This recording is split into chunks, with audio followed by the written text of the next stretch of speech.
In the Bible, Paul explains that everyone has two bodies, a physical body and a spiritual body. Mediums use their spiritual bodies when they act as a communication bridge between the physical and spirit worlds. As a spirit speaks, mediums hear the information using the ears of their spiritual bodies, then repeat the information to other physical people. Mediumship is synonymous with the biblical term, gifts of the Spirit. The focus of our show, Making Known the Unknown, is to provide knowledge through the use of Reverend Hewitt's mediumship and Sidney Schwartz's research. The Bible contains the history of psychic events, along with man-made doctrines created by priests centuries ago. This show will explore the untruths which the Bible entrenched into our society. By uncovering these untruths, we encourage people everywhere to think for themselves with a critical mind.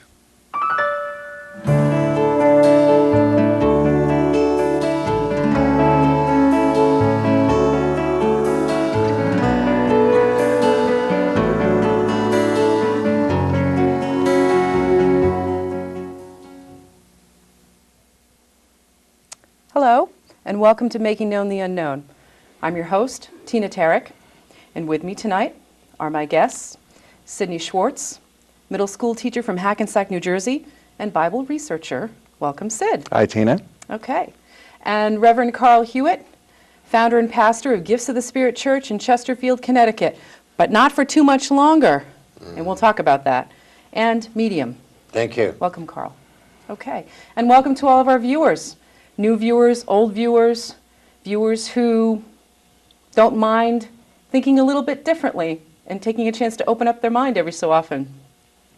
The title of tonight's show is We Do Not Only Live Once. No kidding. We have something very special to share with you at the very end of this show, so stay tuned, don't turn away, because I will guarantee you will have never heard or seen any of this anywhere else. That's a promise. And you know when we say that on the show, that means it's hard-hitting. Okay. I call it heavy furniture. Yes. Good. Okay. With the topic, we do not only live once, naturally some of the things we want to talk about are what happens when we die. So I'm going to turn that over to Carl first, since he's such an expert in that, and then we'll go from there. Carl. Well, it's very simple. Actually, first of all, we're born with two bodies. We're born with a physical body that we see in the mirror, and we're born with a spirit body that we do not see. Because there's a lot of things that goes on in this planet that we do not see, but yet it's like I tell people, I mean, you've never seen the wind, but you know it's there. And look in this room here. There's something very precious in this room. We can't see it, but we need it to live, and that is the oxygen that we're breathing, you see? Okay. So life is really eternal. We stay in the physical body approximately 70 years. Then we die, and we go to another dimension. The dimension is the dimension that we created ourselves. If you were a teacher, you're going to go where teachers go. If you're a musician, you're going to go where musicians go. And you stay there approximately 70 years because in that dimension there is no time. There it's timeless, and here on the physical plane we're in a time flow. So the person reincarnates and comes back in another body. So if you want me to, I'll explain how that works. I would like you to do that. One comment, though, before you did go into that. Yes.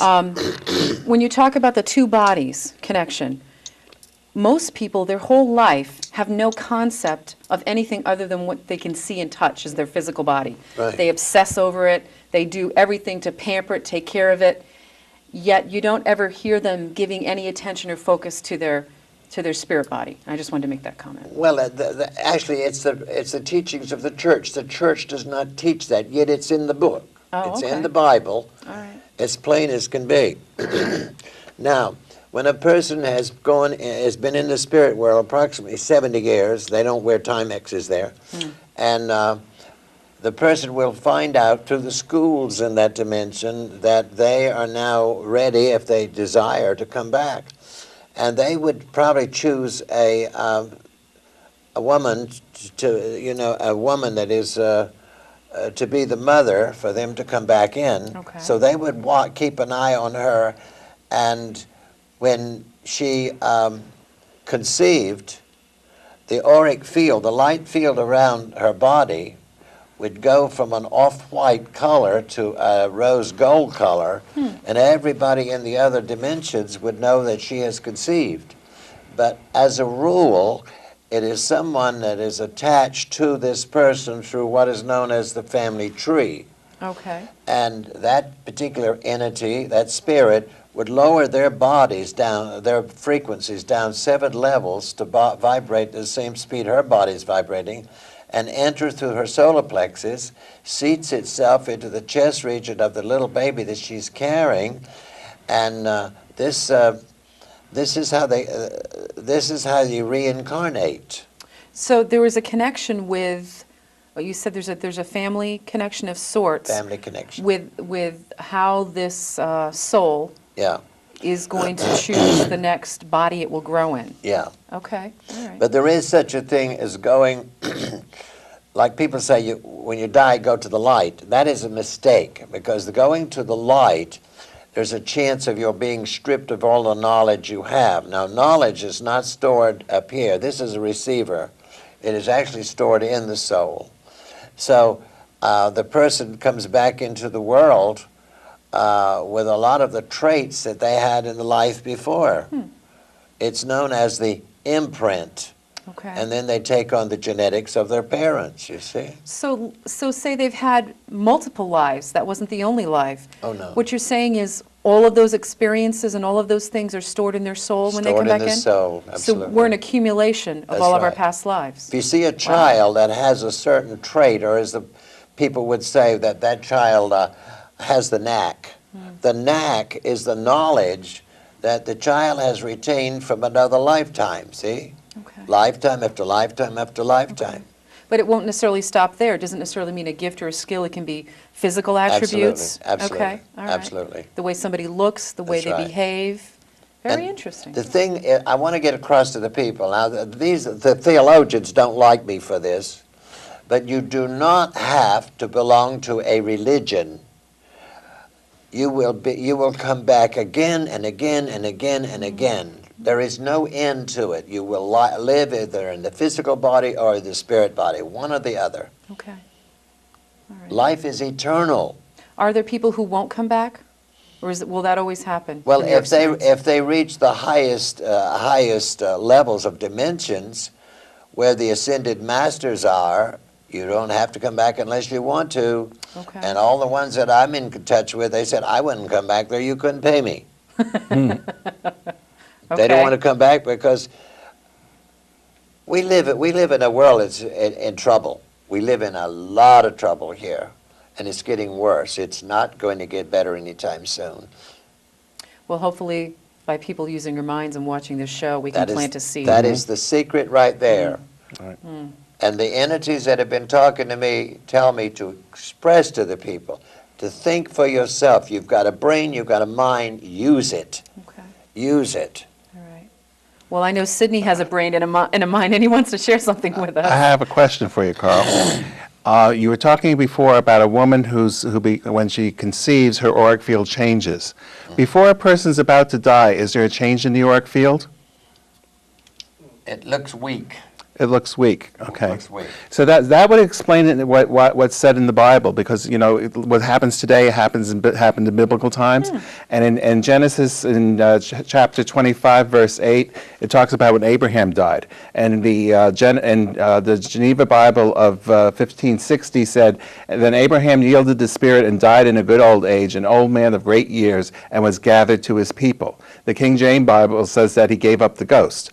But the part I wanted to talk about was gathered by his people. So if the spirit people around the physical body can see the weakening in the auric field, they would know that the person is about to transition to the other side, and they would gather to meet the people. Okay. Okay. So they would read the auric field of the person themselves, and I don't think we've ever discussed that before. Just like my father told me through a trance medium what happened to him. He said the moment that he arrived there, he was surrounded by all of his relatives that passed before him, and every one of them wanted to tell him the story about one of his sons, which happened to be me at the time, because I had the gifts of the Spirit.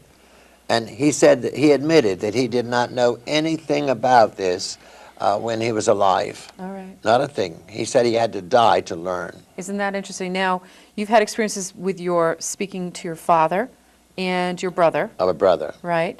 And Sidney's also had some experiences. Yes, I've spoken to my father, my grandfather, and my grandmother. Okay. Yes. And we don't really have time to get into the details of how, but I believe you had a very unique situation where you'd heard your father's voice through a trumpet medium. Yes.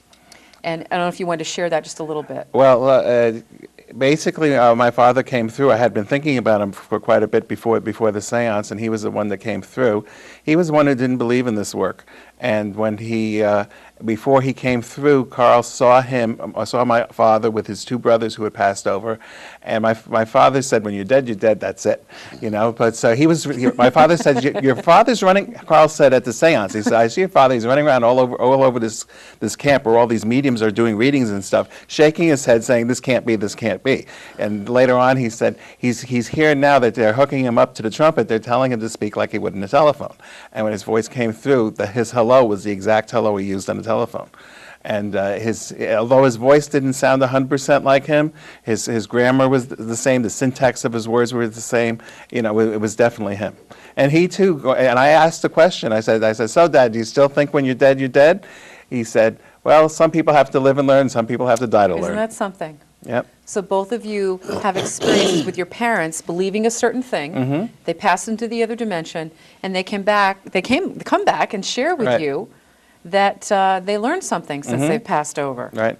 Every time we do a show here, Tina, there's a large group of the spirit people in the room, in the studio here, watching and listening to what we say. And someone there just told me to remind the viewers out there that if there's any religion that tells you not to read the Bible, or they're against reading the Bible, they don't want you to read the Bible, because if you do read the Bible, you'll read all about psychic phenomena, because the word psychic means soul and mind.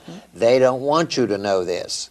They don't want you to know the truth. Well, anybody could pick up a Bible and they could see anytime there's a reference to the Lord, we've discussed that before, Yes. that they're speaking to another entity in another dimension. That's right. It's as simple as that. And how many times do you see that throughout any of the Bibles? Sure. Years ago, I wanted to know why the word Lord was used so much in the Bible, and they said that anyone from the world of spirit speaking to a person here that had the gift of clairaudient that could hear them, they would address the person from that dimension as the Lord out of respect. It's just like in the Middle Ages, where and even in biblical times, there were certain stratas in society. There were certain classes, and now in America we're not used to that. But back then there were certain classes, and a lower class person would always address the person above them as their Lord, just like there's the House of Lords in London. If you look at you only have to go back through a couple hundred years in history to look at the feudal times. And some countries are sort of borderline like that right now. Right. When you talk about the lord of the property, the landlord, we can see all the kinds of connections that are there. Now, you've shared with us in other shows, Carl, about your experiences and what you've been shown with what the spirit world looks like. And I wanted to know if you could share a little bit of that with our viewers. I've had several people in seances that we had, and you know, they precipitated art, and these people had strange requests, strange I think. They wanted a picture of what it looks like in the world of spirit, and every one of them received a most beautiful picture. It is so peaceful. Usually it's a garden with a babbling brook coming through it and beautiful scenery. And the picture itself looks so serene, and there's no way you could describe it. And it was always the same thing. It was no horrible pictures or anything. It was just very peaceful. Now, I want to come back to that and talk a little bit more about the details, but for some of our viewers who may not be aware, Sidney, could you explain what precipitated art is?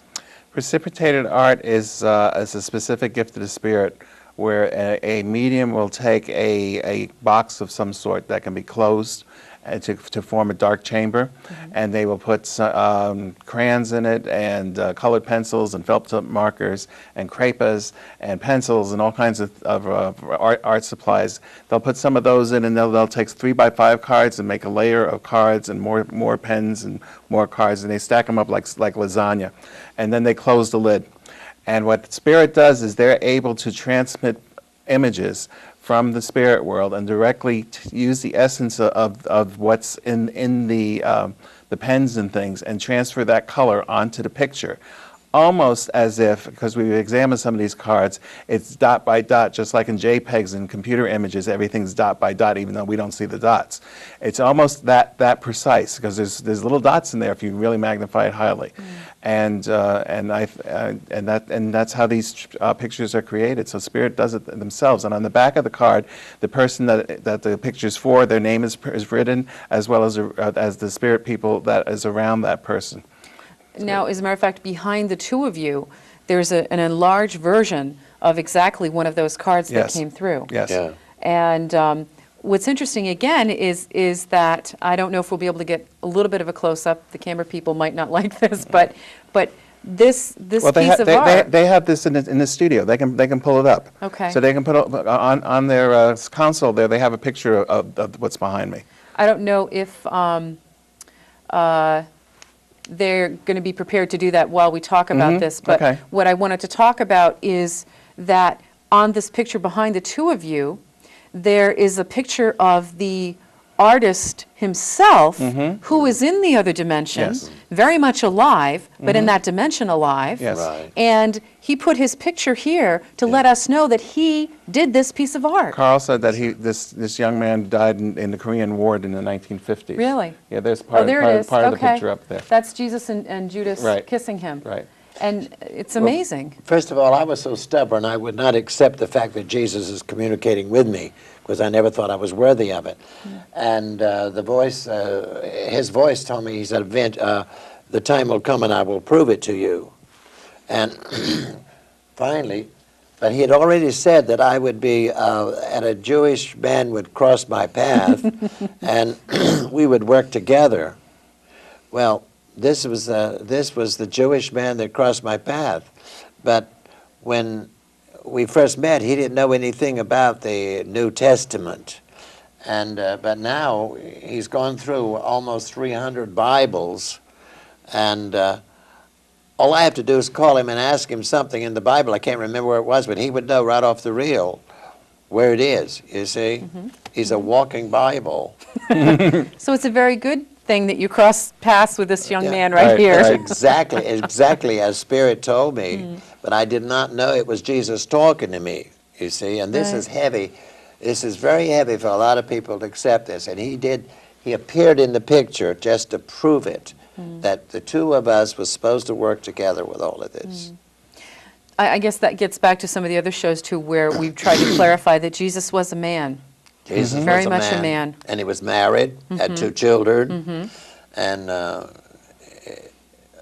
he was a man. He was down to earth, and the only thing he taught was gifts of the Spirit in the upper room above a pottery shop, which a rich lady had offered him that room after her husband died. And now again, all of these people who you're communicating with, whether they're ascended masters who are working with you, relatives, what have you, they are actually experiencing an existence in that dimension, like we would call a life. Yes. We can see what it looks like. What else can you tell us about that? Let me pass something along to you. We'll tie in with this. Yeah. There was a gentleman in the area that came to see me yesterday, and he's been on my back for quite a while here because he needed to see me before I left the area. And he was telling me something he never told me before. He said many years ago, he came to me the first time, he had lost a very valuable ring. And he said when he came in the reading, he was told where that ring was. And he went home and he did exactly what he was told, because the ring was in one of those carpets that with a lot of Shag carpet? Shag Oh, carpet. okay, okay. And it was under a certain piece of furniture. Right. And he was like this under there, and he couldn't find it. But he came back a week or so later and said that it was not there. And I said, well, they're telling me here that it is there under that. So this time he put his hand under there like that, and he kind of bared down. It was hidden down in the part of the carpet. And I happened to be holding on to that ring, which I have to have a watch or a ring or a piece of jewelry from the Yeah. person I'm reading for, Yeah. so that I can continue to pick up their vibrations. And he says, you're holding on to the ring that I couldn't find the first time. And he says, whoever this was telling you told me it's under that piece of furniture. And he says, that's the ring. So I was jokingly with him. I says, well, if I was the one that found the ring, I said, it's mine, not yours. But you see, I'm in communication with people in other dimensions. They're alive, and I don't care who the people are that watch this program. Your relatives that's passed, your loved ones, are alive in another dimension. They went to the dimension that they created when they were here. Now, people hear that. I think people are becoming more and more used to hearing that mediums or people who have psychic abilities can reach and talk to people in the other dimension. But going one step further and really acknowledging that they have a life there, that they learn things, that they communicate with other entities, that they can discuss and talk about coming back and communicating, that's just a whole different ballgame. And what we're going to do at the end of the show, as I promised our viewers, is we're going to share with you something that is undisputable with proof of the fact that we don't only live once and that life does continue. And I'm just telling you, if you have never watched a show to the end before, you're going to be amazed when you see this and hear this. Okay, go ahead. I don't care whether people have a belief system or not out there. See, I don't have a belief system. I'm not a religious person. I have a knowingness system. Okay. A knowingness system, and that knowingness system is in my soul, not something that I just learned from somebody on the street. Okay. Now, the other comment that I wanted to ask about with respect to other dimensions or life in another dimension, it's sort of connected but sort of not, is when people talk about past life regression, and I guess this could fill up a whole other show, but just talking about the fact that people may have a phobia in this particular lifetime and not knowing where that particular thing came from and carried over from other lifetimes. Some therapists are using that as a method to go back and to help them get rid of this particular phobia. I find that fascinating, and the more that you discuss the work that you do, the more it validates that we've had many, many, many lifetimes. Well, over and all of over. the memories, everything that anybody ever did was recorded in the soul. And this is why sometimes people can't handle certain things in their life because they're being reminded of it over and over again. Okay. The other piece that I wanted to talk about, which discusses this type of mediumship or gift that's going to come through, is referred to as direct voice. Now, we've talked about many other gifts of the spirit, but direct voice, what I'm going to do is I'm going to turn it over to Sid. He can give us a little bit about that, and then maybe Carl, you could share a little bit about your experience with direct voice. Go ahead, Sid. Direct voice is when a person who is not clairaudient, like myself, can hear the voice of spirit. It comes in two formats. One is the trumpet mediumship, which we talked about before, where they take ectoplasm, put it into a trumpet, and it's amplified. Independent voices, which is what this clip is going to be about, is where they don't use a trumpet. So the ectoplasmic voice box is somewhere in the room. They withdraw ectoplasm from the medium. The spirit person uses it, and physical people who are not gifted can hear it with their physical ears, hear the communication. Okay. And that's Leslie Flint. It was the famous independent voice medium. He lived in London, and the tape that we're going to play really came through his mediumship. Okay. Carl, this person is a medium like you're a medium, except that this person's gift is a little bit different. Right. And it can actually be recorded on tape. Right. so that people can hear. Yes. Okay. So we've already told you essentially what you're going to be seeing and hearing coming up shortly. We have just about a minute left to go before we get to that. And what I want to do is, we're doing this a little differently today than we normally do with our shows. We're going to wrap up ahead of time. We're going to let this audio-video clip run, and we're going to challenge you to contact us with your questions, your comments, and suggestions, because I think this is going to blow your mind. And with that, I want to remind our viewers that you can still receive this book, My First Encounter with an Angel, for maybe another week or two at most, at the phone number at the end of the show, 443-3201. That's 443-3201. And, of course, we have the address at the end of the show and our email address, which is making_known@yahoo.com. With that, I want to thank my guests, Sidney Schwartz Thank you, Tina. and Carl Hewitt. Thank you. And viewers, watch out, because you're going to be amazed. Until next time, be well. The following recording was made at a séance held on April 26, 1971 by the independent direct voice medium Leslie Flint. Communicator Jenny Wilson, a poor working woman.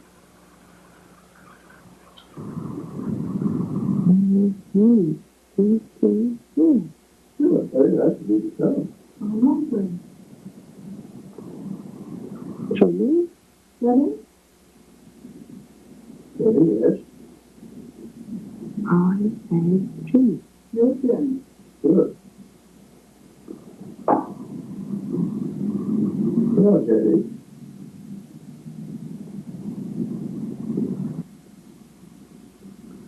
I am Jenny. Yes. Hello, Jenny.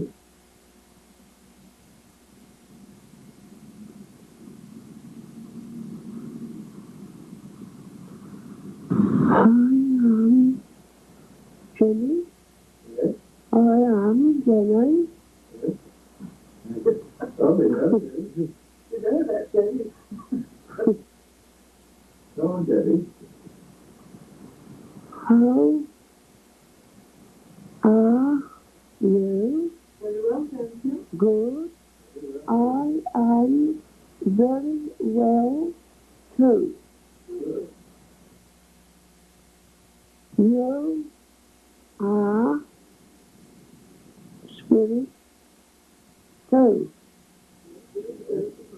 But you are still on the earth. I am a spirit too, not on the earth. That's the only difference between you and me. I have been here a long time now. I did not believe all this when I was on your side. No. Now I know better. You are spiritual gifts, as they call them, and understand. You believe in communication. That's why I'm here. Can you give us a talk, Jenny? Tell us all about yourself. I'll try. I had my share of trouble, but now I haven't got a care in the world. Oh, that's right.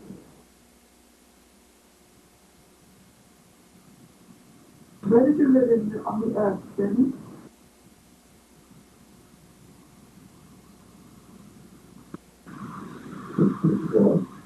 Jenny?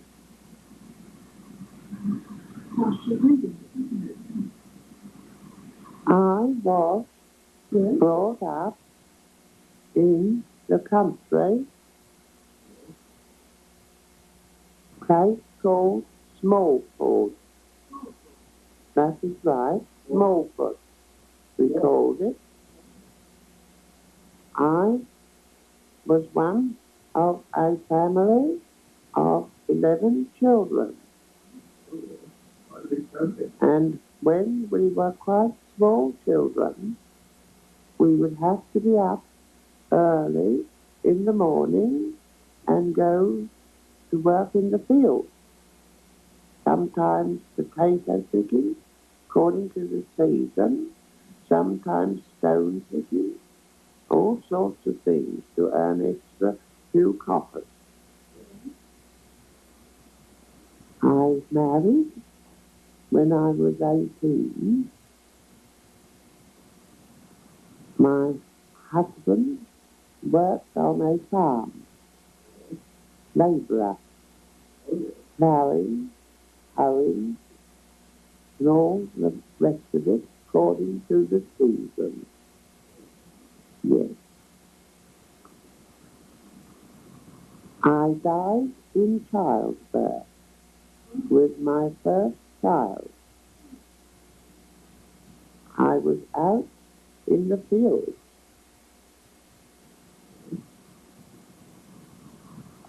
In those days, we had to work up to the very last moment, and then you were lucky if you had a doctor, usually a woman in the village or someone would help.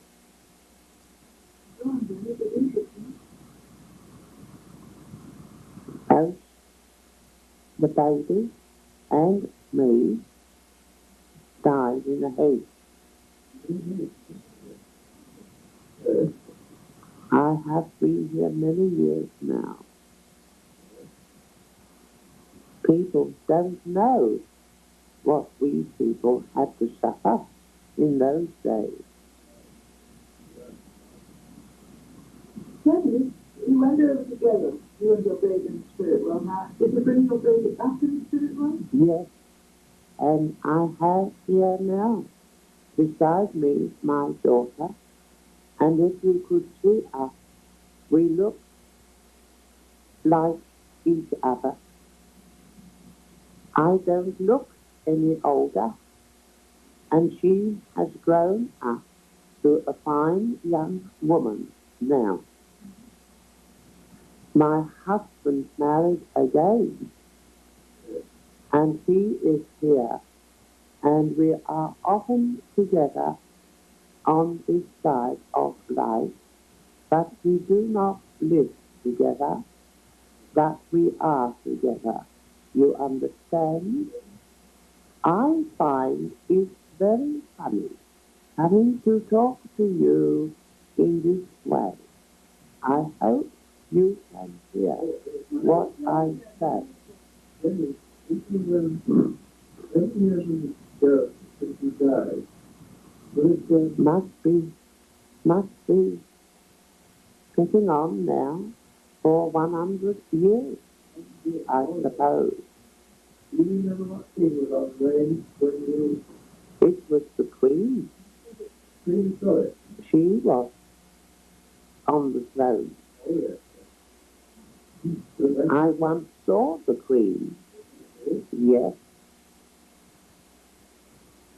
Jenny, how do you bring a baby up in the spirit world like that? It's so different from the earth, but how do you do it? Well, as far as I can tell you, same as you would have done, more or less, on earth, excepting, as far as I can understand, and my own experience, you don't have some sort of material, as we call it, way. It's, I suppose, to do, really, you have to realize that it's the spirit that you are bringing up and educating and helping. It's not the body in the same way. It looks much the same, and it takes time, I suppose, like it would have done on earth. but it is, one is conscious, I suppose, in a way, of time, I suppose, in my case, because I was young and the child was new. I was given the joy of bringing the child up as if it were almost the same as on earth. I gradually watched her grow up and play with other children of the same sort of age, and gradually go to school and learn various things that were considered necessary. And of course I taught her little things, and but I realized that I had no education. I couldn't read or write. I'd never been to school in my life, and I wasn't able to do much in that way.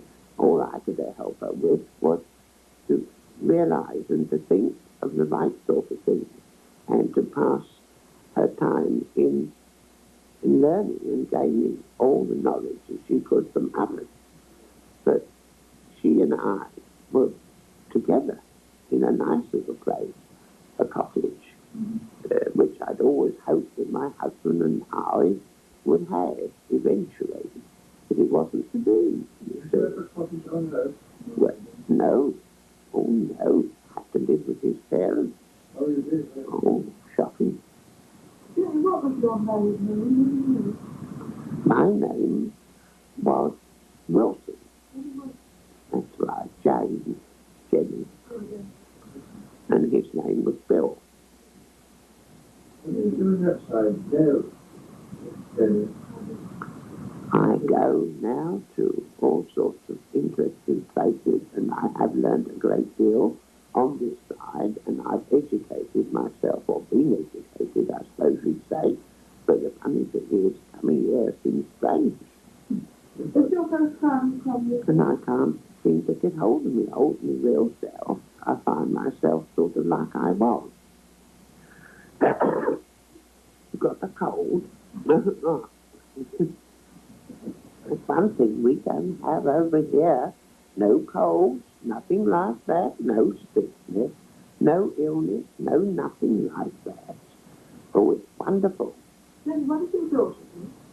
My daughter dances, and she loves music, and she's a beautiful dancer. Oh, she is really beautiful. You should see her. She's like a, what we call it, a fairy. Because over here, you see, they have great processions and great get-togethers, or, oh, I don't know what you call them, pageants or something like that. And they have great sort of places where you go, and all sorts of beautiful things happen. Music and colour and dancing, and oh, it's very beautiful. And she plays in some of these here ceremonies, as you call them, you see. And she is really good, you know. I often wondered, you know, because I mean, I knew I'd never have a chance to do anything when I was on your side, because as well, I'd never been to what they call the theatre on your side.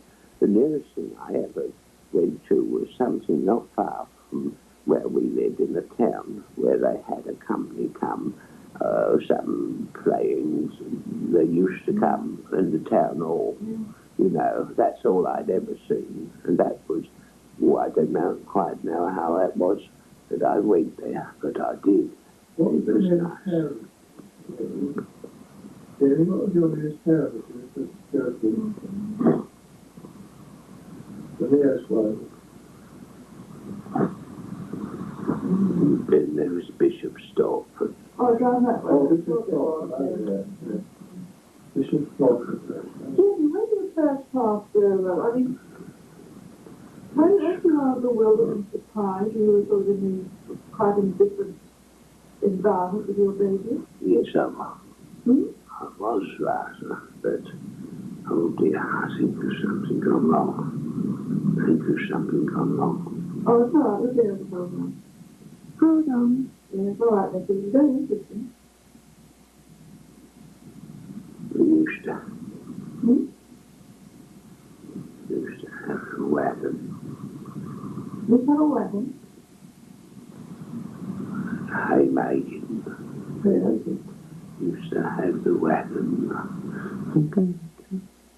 We used to have the wagon, and we used to go to the nearest town sometimes. They let us have the wagon, and in villages we used to go sometimes to the market town, and that's where once I went to this, well, it wasn't a theatre, it was this town hall, and they was doing some plays. Don't remember what it was now. Long time ago, because over here I've seen wonderful plays, wonderful things I have. Oh, it is marvellous.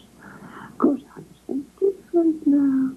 Here's me talking to you in this way, and I can hear myself in a strange kind of way, and I'm saying to myself, now that's not you, Vinny, not as you are now, that's as you was. You know, it's most funny. It's as if somehow, as I come and I talk to you, as if I'm the old self, and I wouldn't want to stay like that. Oh, not anything. I want to be what I am now, and talk and say things, and like I can do, not like I was. Oh, that's funny, this box thing, isn't it? Oh, I don't know what they do with it. It's a very funny business, isn't it? I've heard about you, actually, from several friends who've been to these, what you call them, seances. Oh, yes. Oh, I remember those days in the country. Never knew anything much from the time I was quite a small child. Only the country and the fields and, well, they were terrible days. People don't know how terrible they was for people like us. Oh, terrible. Now, I come and I see what goes on in your world. I don't know, I suppose, of course, things are much better for the ordinary people, much better, better altogether. And it's just a frightening world. Oh, with all them motor cars and things, and of course we had none of them. Oh, horrible, horrible.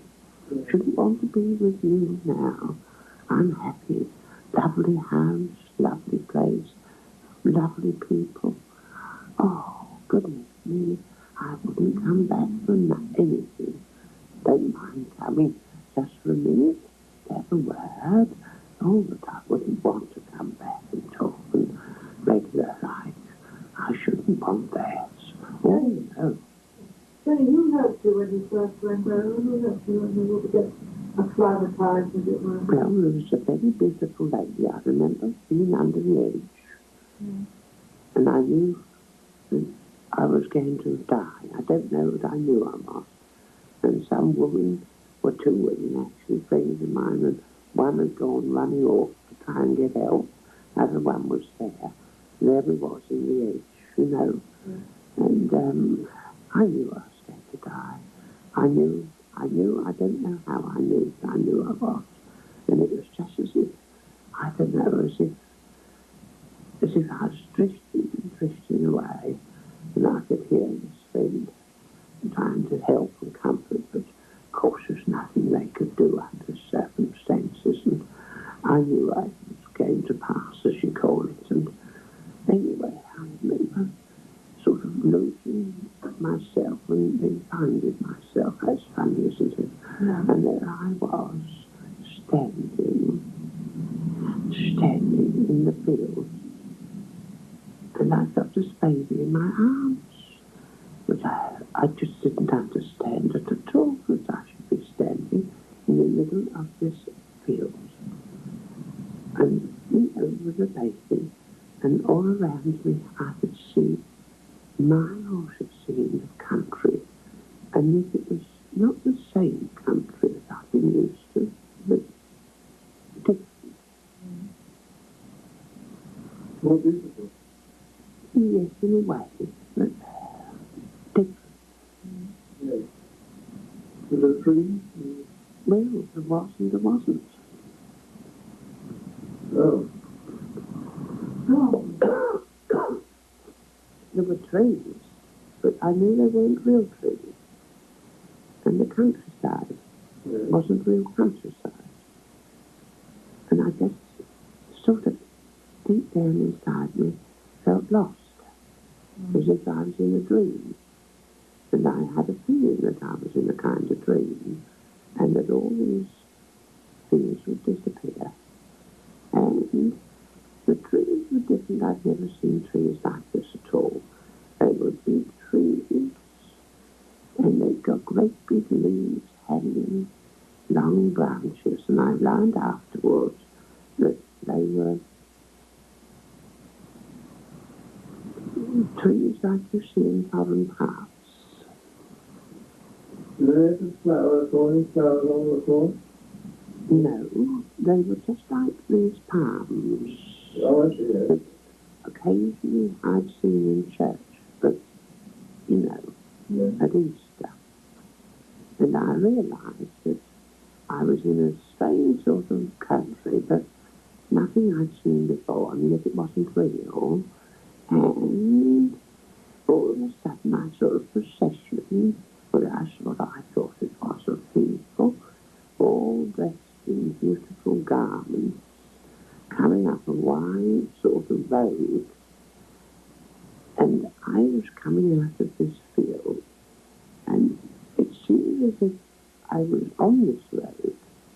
And then, as I was walking towards this crowd of people with all these beautiful colours and clothes, as if something was happening to me, and gradually everything changed, and the old scene was different, and I was standing beside, well, what looked like the sea, and yet it wasn't the sea. I'd never seen the sea, I'd never been to the sea, I'd heard about the sea, but I saw all this great water, and I don't know, I'd read rather from what people had said, you know, that people have read, you know, things, they'd read books sometimes, you know, and we used to have someone who sometimes used to read to us, and it sounded as if I was in some foreign part, and as if it sort of tallied with what I'd heard about Jesus and Galilee, and there was a lot of people all standing and listening, and up on the sort of rocks there was this man, beautiful man, with beautiful black hair, ever so shiny, and beautiful eyes, and he was sort of talking to these people, and there was a lot of children, and I don't know, I just thought, well, this is what I've heard in the church when the man read to us and about Jesus and Galilee, and oh, it all seemed to sort of have something to do with him.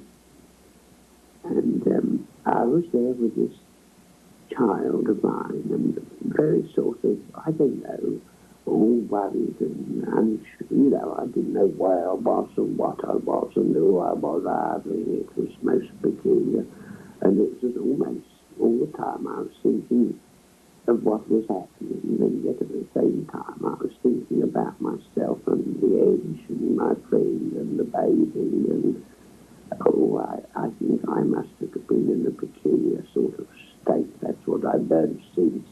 But evidently, I was in this state of mind, of what I was told afterwards, that what I went through then was a sort of, I don't know whether you call it a dream, but it was a peculiar state where I was in neither one place or the other.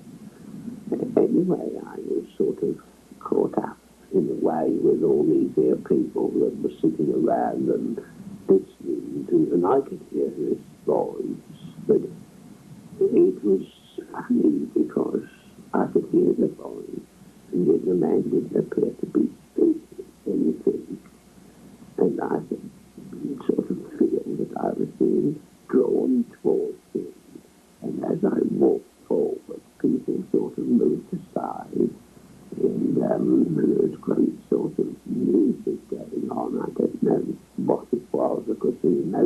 anything about playing any fiddles or anything, and it was as if I was sort of, I don't know, hearing things that weren't being said and hearing things that weren't being played and instruments I didn't see. But it was like beautiful church music, but much better than anything we'd ever had in our church. And I could hear the music getting louder and louder and louder.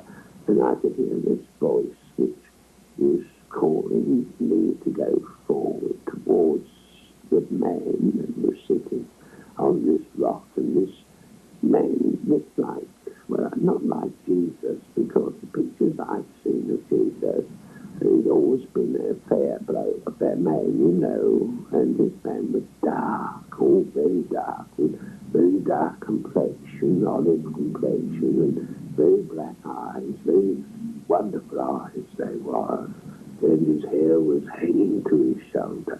Oh, and I just felt drawn there. And somehow as I got nearer and nearer and nearer, I don't know, it's as if everything disappeared. Everything just disappeared. And then I woke up in a very nice room. There was a baby beside me in a very nice room.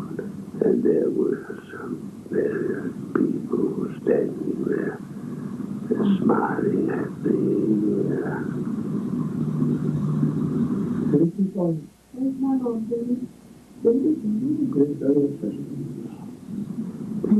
was, in bed, with a baby in my arms, in this pretty room, and there were several people standing around.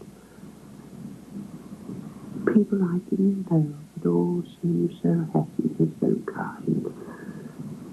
And I was told that I had arrived, and that all was well, and there was nothing to worry about anymore, that this would be my home, I would be looked after and a child, and that this would be made up to me for all the unhappiness I'd known, and that this would be my future place, in which I'd gradually find a new self. That's the way they put it, a new self.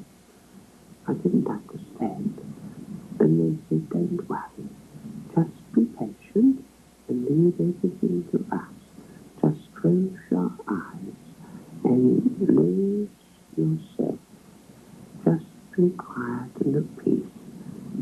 And when you come round later, we'll tell you more about everything, but this is not the right moment. Just know that you've come home and you're safe, and so is the baby, and later we'll tell you more about it. Oh, it was wonderful. It was as if in some way this beautiful, beautiful experience, as you say, I had with this beautiful man, and I was told afterwards that this was the Christ manifesting himself as he does. That's the way they put it. And I've learned since many of these things and words and things. Manifesting, they called it, his spirit to those who were coming from the darkness into the light and were being received into the realms of spiritual love. And that this was my reception, they called it, and that all was well. I wasn't to be unhappy anymore, and that my child and I had been given new life in the realms of happiness, as they called it. And so they said these things, obviously, that I'd understand them, but I'd learned a lot more things, much more. Oh, much more. But you did ask me about how I came. But I can't say more now. It's been rather difficult. I had to get someone to help me because I felt as if I was drifting away from you. But I'm done my best for you. And I can't come again to tell you what, how things have been since. by my coming, but I can say that this business of dying, well, nothing much to it, really. I suppose it's natural. We all feel it being on your side, but it's natural, and it's, well, not different really in the way of being born. It's in the kind of way, it's in, in the way it is. It's like being born again, like we was told in the old days in the church. But of course it's natural, nothing unnatural or strange. No one is worried. I'm beautifully happy, and I'm very much, well, I'm very much more advanced, I suppose, now, obviously. But you did ask me to talk about, so that's why I tried to get on to my thoughts on the old things, the early things, you see. Anyway, I'll come if I can another time. Yes, I must go. Bye-bye. Goodbye. Bye-bye. Thank you. Thank you. Yeah.